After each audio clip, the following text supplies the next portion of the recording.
Hello guys, in this video I am going to show you how to enable the delete automatically function in the Coursera application.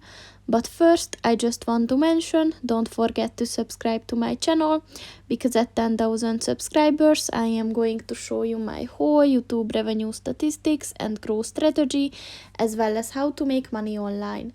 Let's jump into it. First of all, open the application on your phone. And then click on the profile button at the bottom of the page on the right. And then click on the settings button at the top of the page on the right. And then at the course content section, look for the delete automatically button. And in order to enable it, just click on the white circle next to it. And once it turns green, this function is enabled. So that's pretty much it for this video, guys. See you in the next one. Goodbye.